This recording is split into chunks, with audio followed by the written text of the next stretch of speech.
Hello and welcome to the EMJ podcast with me, your host, Dr. Jonathan Sackier. Today, we have the pleasure of being joined by Dr. Andrew Southerland, a distinguished neurologist and academic leader in the field of vascular neurology, as well as augmented intelligence, machine learning, telemedicine, and stroke care innovations. Certainly a very, very full platter. He's highly regarded for his contributions to the field. He holds the prestigious titles of Harrison Distinguished Teaching Endowed Chair and Executive Vice Chair in the Department of Neurology at the world-famous University of Virginia, or as it is known locally, Mr. Jefferson's University, after Thomas Jefferson, who established his academical village. I used to live in Charlottesville and was associated with UVA, so this conversation has special significance for me.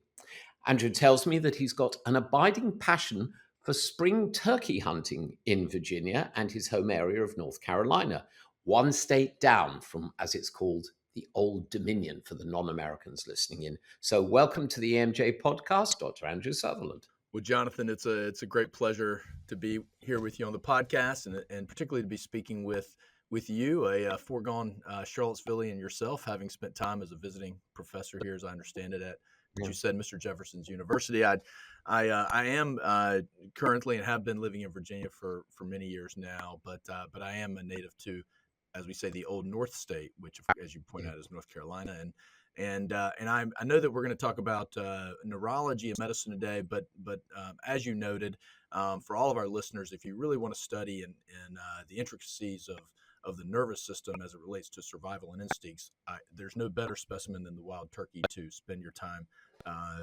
analyzing, particularly in the springtime when they're most acute.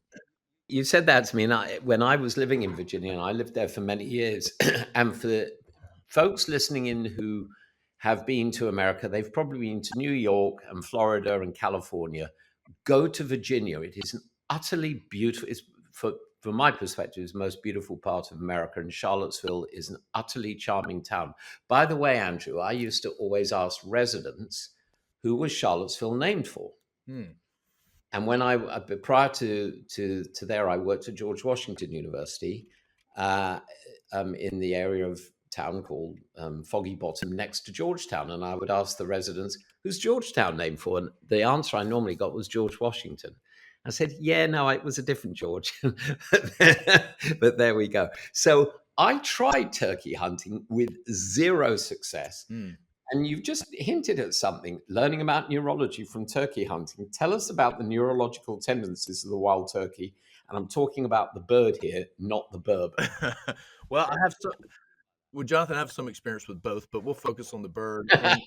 And I'll also point out, as you said, Virginia is a majestic place, as is my home state of North Carolina. And for folks visiting here for the first time, please spend time outside of our great cities. And there's no better place to get out from under the shadow of the ivory tower in the springtime than the countryside of Virginia in the woods. The turkey is a bird that is constantly under predation, and so it has had to evolve its natural survival instincts.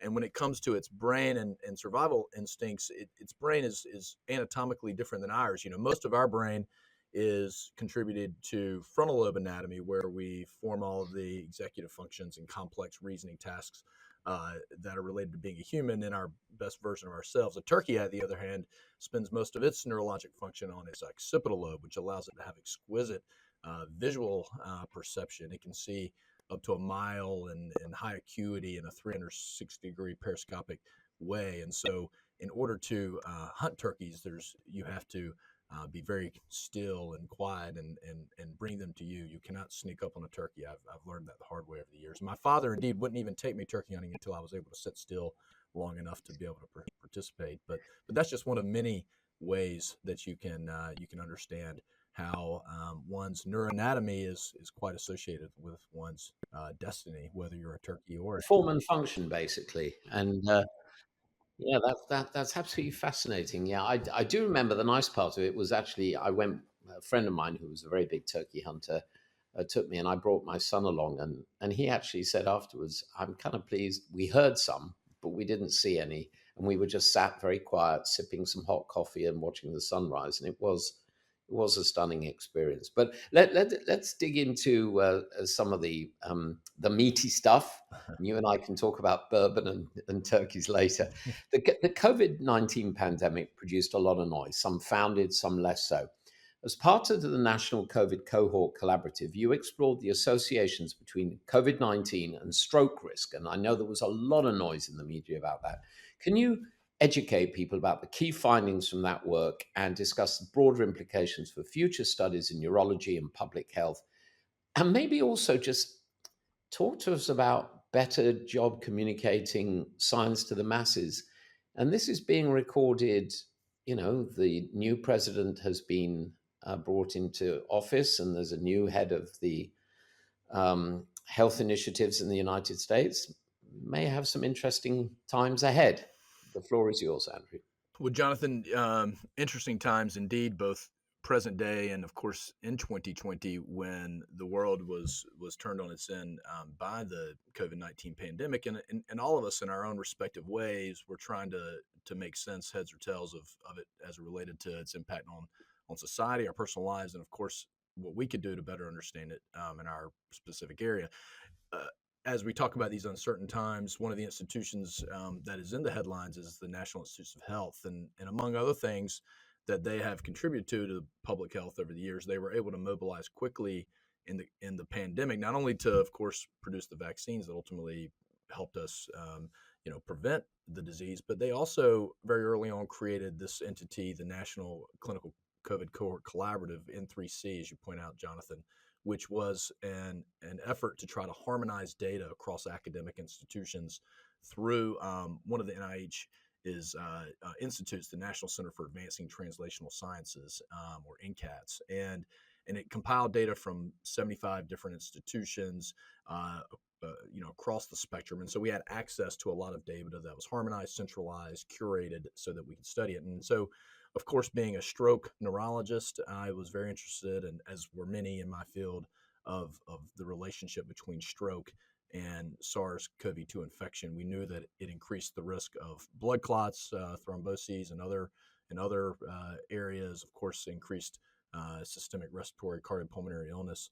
But we also were observing a lot of patients coming in with stroke, not that we may see otherwise, particularly younger patients with large vessel occlusion strokes that didn't have typical vascular risk factors. And so this was a curious thing. And so I, along with several others, I mentioned Karen Johnston, who was the director of our Clinical Translational Science Institute here at UVA, led an effort to look at over 40,000 patient data records that had been admitted with stroke during the pandemic, and the first year of the pandemic, I should say, roughly spring of 2020 until a year and a half later in 21.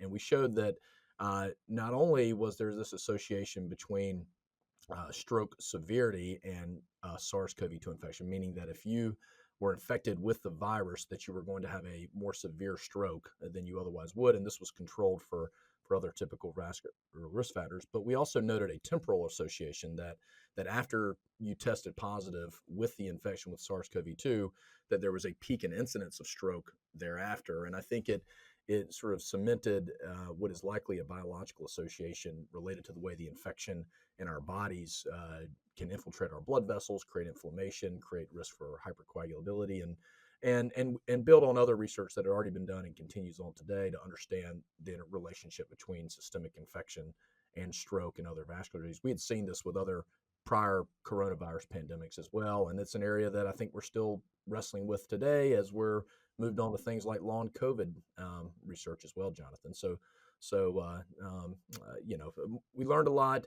Sort of to your question about communicating public health information to the masses, I think it's important for folks to recognize to me, obviously as an academic, the import of these institutions and being able to collaborate, share data in a rapid way, particularly to address just-in-time public health issues like stroke, like the COVID-19 pandemic. And then, at the end of the day, it's all about telling a story and be able to communicate to lay folks in simple language. And I think that's something that is not often easy for scientists at the highest echelons, and so important for those of us in the trenches to be able to be spokespersons when the time is right and necessary.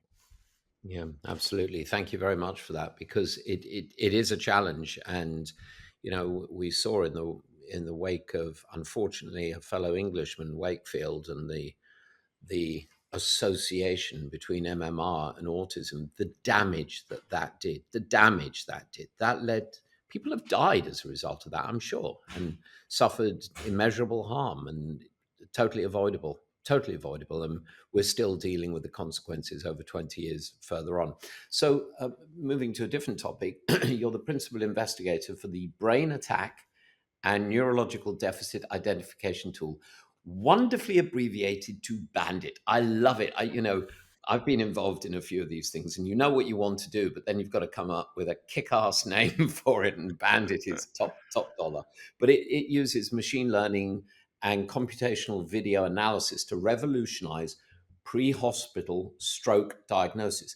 Can you elaborate on how this tool works and its potential to transform acute stroke care, brain attack, especially in rural or underserved or stressed, health services? I certainly live in a country that's got a stressed health service. Actually, I think everywhere does to some degree. So yeah, tell us about it. It's fascinating. Well, indeed, Jonathan, worth noting in the name of our research program, Bandit. Certainly, in my field of stroke, I learned early on that you're only as good as the pithy acronym that you're able to derive for your study. Bandit seemed apropos for what we were trying to do at the time, and this was a collaborative effort, including me and other colleagues here in the clinical department of neurology, interested in how we can better support the early recognition, screening, and triage of patients who are coming in with stroke when there's not immediate access to stroke or neurologic expertise, and apply that in rural underserved areas. Apply that in time sensitive situations, such as in the back of an ambulance for our emergency medical personnel and so forth. And this is something I've been interested in for a long time in my career, as we've engaged in other forms of innovation using telemedicine and telestroke and so forth, which we can talk about. But specifically, this was trying to use some machine learning tools, collaborating with a colleague, gentleman by the name of Gustavo Rodi, who is in our Department of Biomedical Engineering and Computer and Electrical Engineering here at UVA. His specialty was in analysis of video data, basically pixelated, curated video data. He had done some interesting things looking at security video to identify office fires, for instance, as one simple example.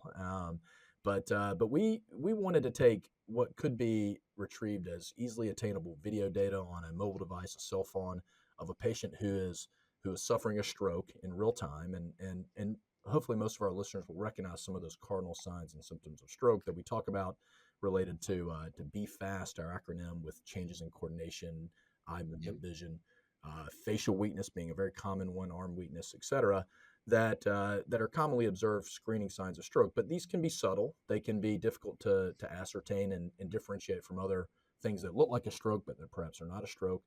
And then, of course, the biggest thing in the world of acute stroke treatment, as you know, Jonathan, of course, is time is brain, is time sensitive. So we don't have a lot of time to hem and haw about, well, is it a stroke or isn't it? And so Bandit collects video data from stroke patients having all sorts of physical, what I call visually observable signs of stroke, and then we're even expanding into to auditorily observed signs of stroke, such as changes in speech and language, and we call dysarthria and aphasia. And then to try to train a machine learning algorithm, computer algorithm, to be able to recognize those with a high degree of accuracy and fidelity, and we've done that to some success. I don't want to say that we've revolutionized the field just yet, but I think that we can all appreciate this is coming in part. And this work began well before, I should say, the public fascination with ChatGPT and other things. And so it's been a fun project to be involved with as we continue to ride out the wave that is artificial intelligence, augmented intelligence, and its integration into healthcare. Yeah, it's fascinating. I sat next to a chap on a plane journey from the States to Europe, or the other way around. Yeah, States to Europe many years ago.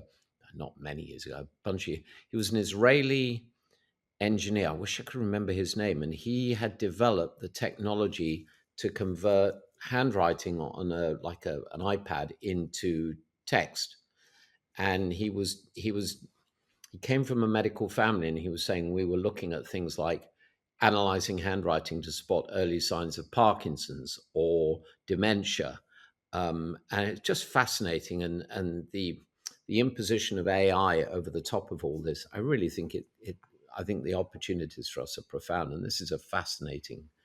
So, I mean, could you like differentiate with Bell's palsy from a vascular stroke? Yep, and that's and so that exact example was sort of the earliest bar that we felt like we needed to be able to step over, Jonathan, was being able to take, we essentially just pulled, hundreds of videos that were freely available online, that folks had submitted of their own examples of Bell's palsy, and then we had videos of patients who were having a stroke who also have facial weakness, but to a trained eye, you can tell the difference based on the pattern of the facial weakness, which often requires somebody who has some experience and Yeah, understanding of the anatomy. And we were able to train the computer algorithm with great accuracy compared to, say, lay medical personnel, seasoned paramedics, emergency medical personnel.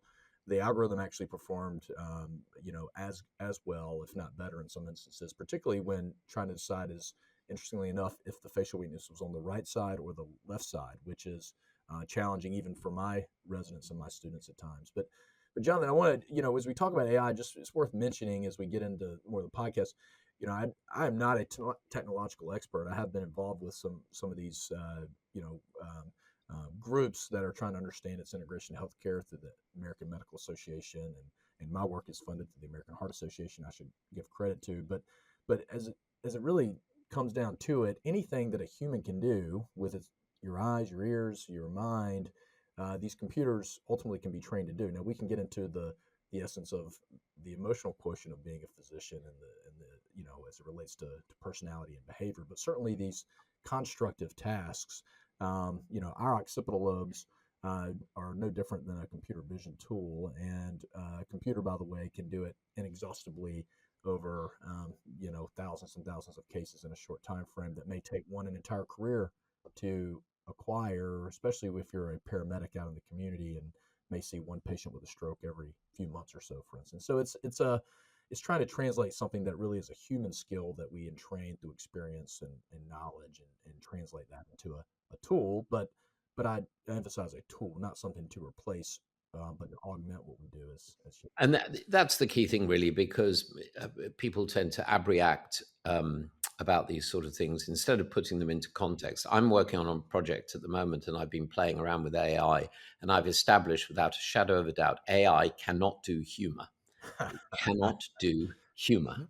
Um, and but that's okay. But what it can do extremely well, I mean, if you hark back to certainly when I was early in my career and I was writing a paper, I would go to the library and I'd get off the Index Medicus and I would look for what I thought were the right keywords, and the keywords would take me to the articles. Then I'd go to the stacks to try and find the darn articles, and if not, request them from a central library and pay for a photocopy and then read the article and then try and incorporate the data. And of course, if I got wrong bloody keyword, I'd have the wrong bloody article. Whereas AI can do it like that, and it's efficiency. So I want to go back to something you said. Stroke management in rural and underserved populations. I know it's a significant focus of your work, and I happen to know where you live and work. UVA is this lovely little academic town in the foothills of the beautiful Blue Ridge Mountains of Virginia, but you don't have to go far out of the town, and you're in the boonies, as they're called in America. What innovative strategies or programs have you found to be most effective in reducing disparities in stroke care and outcomes predicated on geography? Well, Jonathan, not only do I work in one of these areas, I also grew up in one, and where if you drove outside of your neighborhood, you were very very nearly in a cornfield or a tobacco field, and very far away from advanced medicine and science. And so, um, you know, it's always been a fascination of mine of how we can take all the access to care, to world class care at, say, a University of Virginia, and be able to try to broaden um, the availability of that care, beyond sort of the shadow of the hospital and the School of Medicine and so forth. And And we're perfectly positioned to do that. If our patients that are coming in that are having a stroke, again, a time sensitive situation where 1 minute, that someone is having a large vessel occlusion of an artery in their brain could mean the death of 2 million brain cells. So we're literally talking the minutes, seconds that matter in these situations. How can we reach those folks in real time? So I mentioned earlier telestroke, telemedicine. This is not a new concept. It's actually become sort of a standard of care in the way that we disseminate stroke and neurologic expertise in the world of stroke, both here in the United States and in other countries and around the world, both low income and developing nations, as well as across Europe and so forth. But it allows us just with simple video conferencing technology like we're using today for this podcast to be able to transmit ourselves into a small outlying hospital emergency department anywhere really in the world, as long as there's good enough broadband and cellular to be able to see a patient in real time, to identify those stroke signs and symptoms, and to be able to help make life-changing, life-saving decisions in short time frames. And then in many situations, either if the patient needs to come to a higher level of care, be able to make that triage as efficient as possible.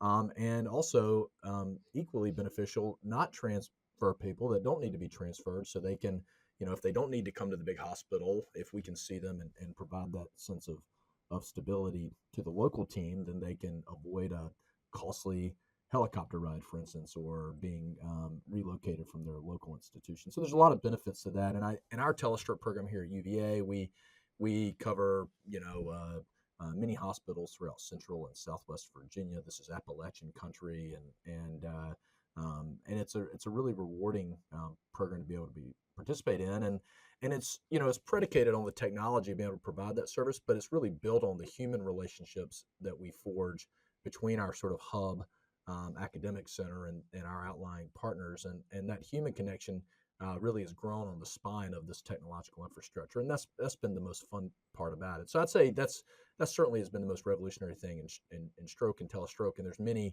in my field that are credited as leaders there. I'm the benefactor of it. But as this technology becomes more mobile, as we advance into, as we talked about, AI and other tools, I think it's important for us to try to figure out how can we integrate those into a seamless systems of care, so that we're not creating new problems by trying to solve old problems. And we've seen some of those challenges, for instance, with the integration of an electronic medical record and so forth, at least here in the United States. And yeah, and so we have to be smart about that, and we have to be clinician leaders. Those of us that are actually doing the work need to be participating in the policy discussions about those sorts of things. Yeah.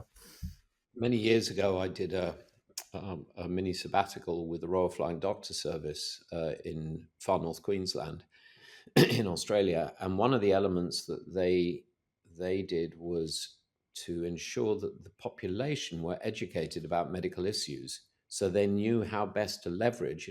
They could be 500, 1,000 kilometers from the nearest medical facility. And so you need to educate the population so they know when to call and how to call and what to say. So it's a brave new world. I want to switch topics. You've been involved in exploring Google Glass in graduate medical education. You've highlighted its potential for use for remote supervision and assessment of trainees. What do you think are the most promising applications of that kind of technology for clinical training, and how might it address the limitations? I'm old school.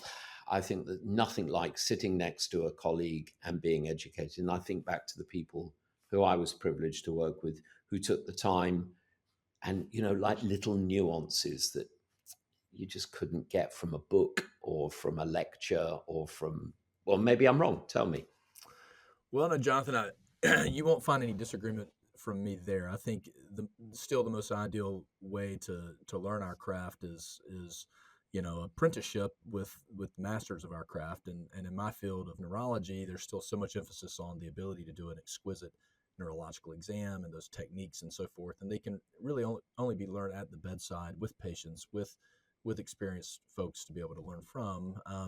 And if that were the model that occurred throughout the course of one's training, then that would be that would be an ideal state. But the reality is that, once the once once the bell turns at the end of the day, those master clinicians often go home, and our trainees, our residents and students and so forth are often left in the hospital to kind of go about and fend for themselves. And many times they're describing what they're seeing over the phone to our supervising staff and so forth. At least that's sort of a similar model, I think, to many of our training institutions here in the United States and whatnot. So anyway, and just briefly, we don't need to spend too much time on this prior project called with related to Google Glasses. We'll say, and I should also point out that I have no commercial stake in any of these technologies that we're talking about, our companies. But this was my first grant related to education type research from the American Academy of Neurology and the American Board of Psychiatry and Neurology. They were kind enough to help support this sort of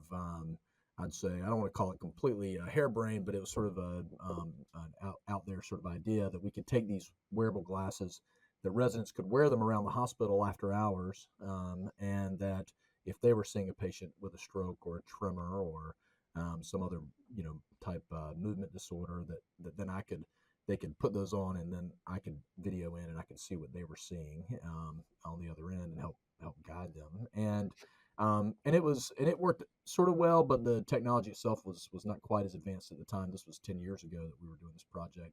And so and then also the reason I think we don't see a lot of people walking around with Google Glasses and so forth anymore is because there was a bit of a social backlash at the time with people videoing what's going on in their periphery and so forth. So it was a fun project to try to see how we can translate one of these mobile devices to a clinical teaching setting, ultimately it wasn't a good replacement for some of the other ways that we can do clinical training.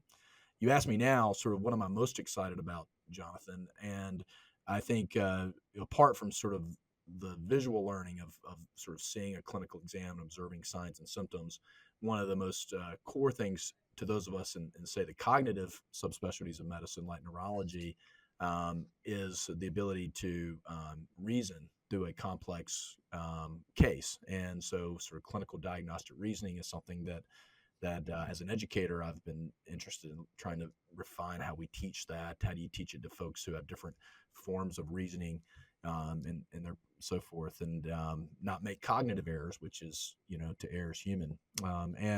And that's where some of these newer kind of large language models I think are pretty fascinating, and that's rapidly advancing as we speak. The ability of these language models not only to tell you what your grocery list should be, every day, but also to perform higher function cognitive reasoning, and to be able to do that at a level that learners, I think, can practice in a simulated way with some of these tools to refine their own cognitive reasoning. And so one of my residents actually here at UVA is brilliant. Haruka Riala has created a GPT-based patient simulation where you can actually engage with it, like a patient that would be coming to see you in the clinic or that would be in the emergency department. And it has a problem, a neurological problem, and that you can interact with it just like you would a patient, and make errors, and it will, it leads you down different paths, choose your own adventure sort of scenario. And it's a great way for trainees, junior trainees, to sort of learn the skills of cognitive reasoning without relying on, every next case that comes in and so forth. So anyway, I'm excited about that as a potential teaching tool as well, Jonathan. Yeah, absolutely. And the lovely thing is research is being done along the way by you and other folks to actually demonstrate the benefits of these technologies instead of, just throwing something new at a problem without ascertaining how it can help. I think these are exciting times. I had a chance years ago to work on an iCore program run by the National Science Foundation, and I see you've done the same. Can you explain to our audience, first of all, what iCore is, because they may not know, and how it supports innovators from mind to marketplace, and perhaps tell us, a little précis of the project that you worked on. I was very, very impressed. In fact, when I moved back to my native Britain, I went to see some people at the crumbling Houses of Parliament and say, something, why don't we learn this from the Americans? It's a bloody good idea. Well, indeed, Jonathan, and I know that you've spent time not only as a visiting professor in our School of Medicine, but also in our world-renowned School of Business here at UVA, the Darden School, and ICOR is a concept that is funded as a grant program here in the United States through several organizations, but the one I participated in was from the National Science Foundation, NSF. But before that, I had participated in one through our Darden School, our business school, which also had the same concept. The concept being that it's bringing folks from a business mindset together with someone who's in the medical sciences or an innovator or an entrepreneur in the medical field at least. And I guess it doesn't necessarily have to be a healthcare medically related project, but for those that I was participating in, it was. And it tries to bring them together to understand how we might take technology, innovation, intellectual property, and so forth that comes out of research, say in an academic setting or even an industry setting, and how do we broaden the commercialization of that to not only just build a tool that's cool and interesting and we think may help people, but build a tool that people would actually want to expand on, commercialize, make available to a large population of people, and that's usually done through commercialization. So that's essentially my understanding and experience with ICOR, and it was really fantastic because this project that we were working on was similar to the Bandit study that we talked about earlier. We were looking to develop a, um, a software-based platform to augment the diagnosis of stroke for hospitals, emergency medical personnel, and even to market it for patients and so forth, bystanders who may be at home with their loved one that they could use to help analyze whether someone was having a stroke. And they paired us up with a local entrepreneur here in the Charlottesville community, of which there are many in our small town. And we went together and worked over a period of time to try to understand, okay, well, we're speaking the language of science and research and medicine, but you're speaking the language of what it would take to make this a commercially available device that somebody would want to buy and expand, but also that would actually benefit a population. So anyway, so that's what ICOR is. I had a great experience with it as well, Jonathan. I encourage my students, trainees to participate in it. I have to admit, one thing I did learn is that I am no businessman, so I know my lane. It's here in academia, but I think it's a wonderful way to spin off an entrepreneur and public-private partnerships from the academic environment. What I learned from my journey to working in innovation is, I'd worked in academic surgery my entire career, and I thought that I was surrounded by the smartest people on the planet. And then I met systems engineers, computer scientists, materials scientists, financial people, and I realized, holy cow, they've got their own lexicon of incomprehensible terms. And what ICOR did for me was, number one, it opened my eye about how naive I was about many, many things. But it teamed you with people who you were taught by people who weren't academically expert. They'd done it. They'd been there, done that, won the prize. And boy, did I learn a lot. It's a fantastic program. Um, we've talked quite a bit about telemedicine and portability and early diagnosis and making go, no go decisions for transport. What about the role of things like I'm wearing on my wrist that provide all sorts of telemedicine solutions? What about the role of such devices? Where are we going with all that, do you Well, think? well, these mobile wearable devices can both be a trove of data at an individual level and also at a population level that we can pull from to research to analyze. Oftentimes, it's physiologic data about your movements and of course the watch on your wrist can measure your heart rhythm and so forth. And so it's a great resource that can be tapped into perhaps through partnerships with the companies that own those data. But also in my field, it's really fascinating as a diagnostic and preventive tool, and then also as a tool to again further connect medical providers with patients in a home setting or community setting. And so I'll just talk about both those. One, there have been studies that talking about the ability of, say, an Apple Watch or a Fitbit device or so forth that can measure your heart rhythm accurately to be able to detect atrial fibrillation. And for those in the audience who don't know, many of course do, but AFib is probably one of the most preventable causes of ischemic stroke in our population, particularly our older aging population. And so if we knew everyone in the community that had AFib or was at risk for having paroxysmal AFib, which is when, Jonathan, is, of course, as you know, AFib comes and goes, and patients don't realize it, then we could cut the number of ischemic strokes occurring each year down substantially. And that's something we go to great lengths doing, hooking people up to telemetry devices that they wear around on their chest with some degree of annoyance, and also even now implanting little devices into the fatty tissue under their rib cage. These little loop recorder devices, all with the goal of trying to measure AFib. If we can do that accurately in a continuous way with a wrist device, then that would have great import.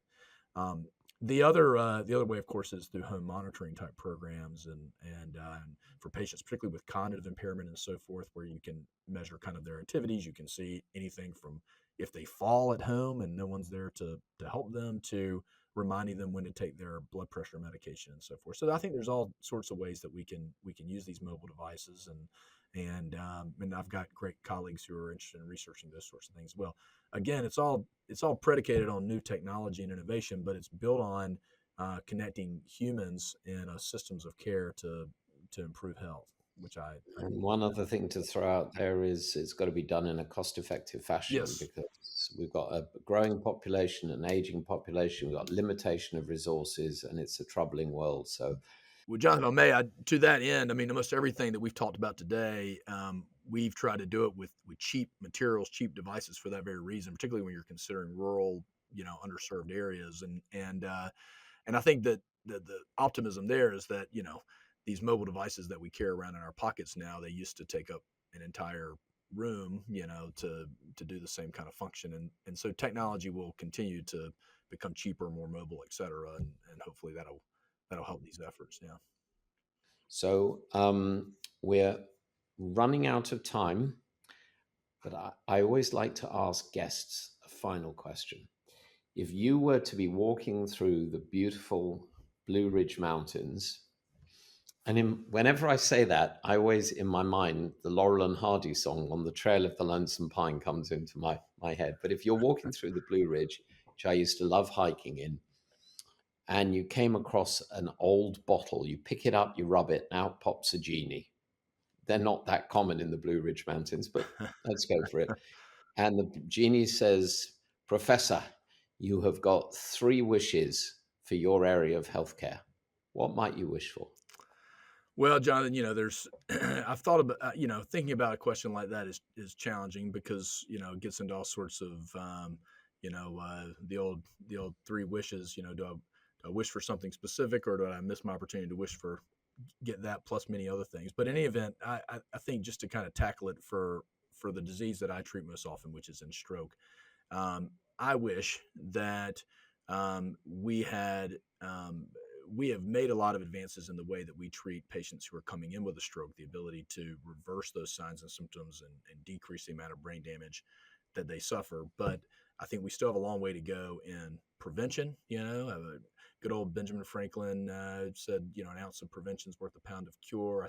I wish that we knew more accurately when a patient was at risk for suffering a stroke through some of these technologies that we've talked about, or better biomarkers to more accurately detect that, and could be more prepared when it does occur, because it is a time sensitive disease. So better preventive, diagnostic biomarkers for different types of stroke. And then another big area where we are way behind in the world of stroke is in folks that have had a stroke and that are disabled or have disability from that stroke, in the way of weakness, parasysplegia of an arm or leg, something that completely disables them. We are woefully behind in our ability to improve brain regeneration and the ability for the brain to form new connections and so forth. And there's active research, both at the biomedical level and the technological level, to improve stroke recovery. But I wish that we had better ways to enhance renewed connections in the brain. in people that have had stroke and stroke deficits, and more to offer them when they come to my clinic. And I often have very little to offer them beyond traditional physical therapy and so forth. And there are new technologies there, but we can talk about those at another day perhaps. And then my third wish, I do wish, sort of hearkening on something we said earlier, kind of expanding beyond neurology and stroke. I wish that what I believe in, the hope and that I believe in when it comes to science, what I know about science and the good work that people do, that invest their lives and careers into this work. I wish that we could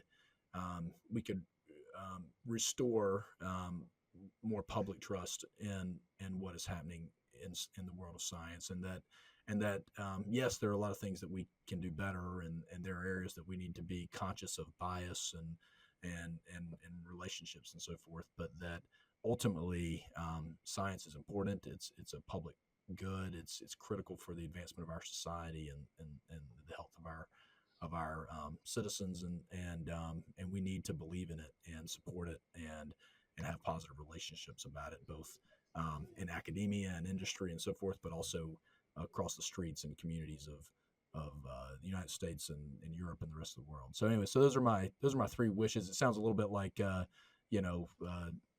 fix world hunger and prevent housing crisis, but those are my three wishes. And I guess if I can add one fourth wish, Jonathan, it's been a couple years since I've actually harvested a turkey, and I really wish this season, I hope that I have good luck as I'm out in the woods of Virginia, listening to Laurel and Hardy and the gobbles of the and I wish that I come across a nice gobbler this spring Well, in Virginia. I wish you good fortune with that. There's a great Gary Larson cartoon of the guy who's going out deer hunting, and there's two deer standing next to each other, viewed through the gun sights, and one of the deer is pointing. You can say the same thing. Yeah.